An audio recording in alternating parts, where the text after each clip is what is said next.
आज हमारी बदलती हुई दुनिया का मोस्ट इम्पॉर्टेंट एस्पेक्ट है क्लाइमेट चेंज। जैसे जैसे अर्थ का टेम्परेचर बढ़ता जा रहा है, वैसे वैसे पोलर रीजन्स में जमी बर्फ पिघलने लगी है, जिससे समुद्र का बढ़ता जल स्तर आने वाले सालों में कई सिटीज को खत्म कर सकता है। कहीं ड्रॉट तो कहीं फ्लड। कुछ इस तरह के एक्सट्रीम वेदर इवेंट्स काफी फ्रिक्वेंट हो चुके हैं, जिस वजह से हालात आज काफी खराब हैं। बट क्वेश्चन ये है, क्लाइमेट चेंज आखिर है क्या? तो यही हम जानेंगे आज के इस वीडियो में। क्लाइमेट चेंज से हमारा मतलब है अर्थ के एवरेज टेम्परेचर का बढ़ना। हमारे अर्थ का एवरेज टेम्परेचर है 15 डिग्री सेल्सियस, जो लगातार अब बढ़ता जा रहा है। लेकिन इसके बढ़ने के रीजंस क्या हैं? हम जानते हैं कि अर्थ को हीट एंड लाइट सन से मिलती है। सन की रेस जब अर्थ पर पड़ती हैं, तो उनमें से कुछ rays reflect back means reflect होकर वापस स्पेस में चली जाती हैं। बट कुछ रेस को हमारी अर्थ पर मौजूद ग्रीन हाउस गैसेस वापस जाने से रोक लेती हैं। इसे ही ग्रीन हाउस इफेक्ट कहा जाता है। हमारी अर्थ को चारों तरफ से डिफरेंट गैसेस कवर करके रखती हैं, जिसे एटमॉस्फेयर कहा जाता है।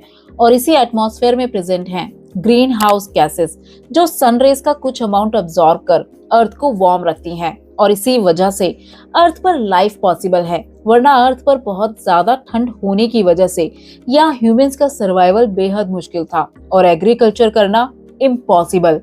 कुछ मेन ग्रीन हाउस गैसेस में शामिल हैं carbon dioxide, methane, nitrous oxide, hydrofluorocarbon, sulphur, hexafluoride etcetera.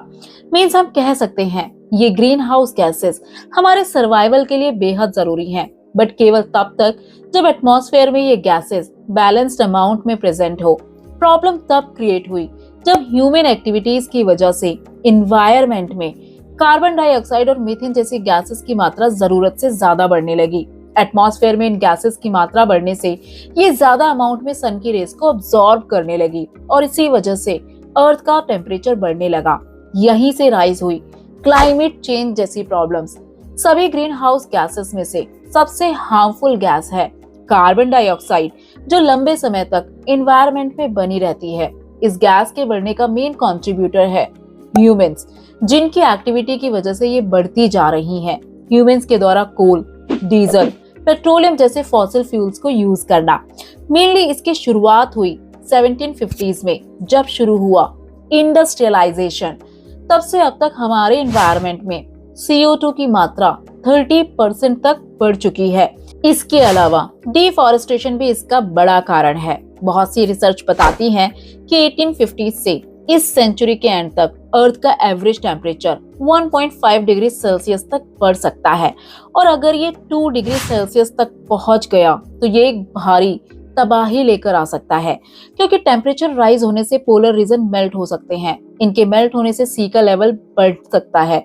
2005 से 2015 के बीच हर साल समंदर का जल स्तर 3.6 मिलीमीटर बढ़ चुका है। और अगर ये ऐसे ही बढ़ता रहा तो ना जाने कितने सिटीज बर्बाद हो सकते हैं। इसीलिए जरूरी है इस प्रॉब्लम के सॉल्यूशन की तरफ जाना। आज बहुत से कंट्रीज मिलकर इन्वायरमेंटल इश्यूज पर काम कर रहे हैं, क्योंकि ये एक ऐसी प्रॉब्लम है जिसका इम्पैक्ट किसी एक कंट्री पर नहीं बल्कि पूरे वर्ल्ड पर पड़ रहा है। इसीलिए जरूरी है सभी का मिलकर काम करना। होप आपको क्लाइमेट चेंज समझ आया होगा। For more videos do like, share and don't forget to subscribe our channel.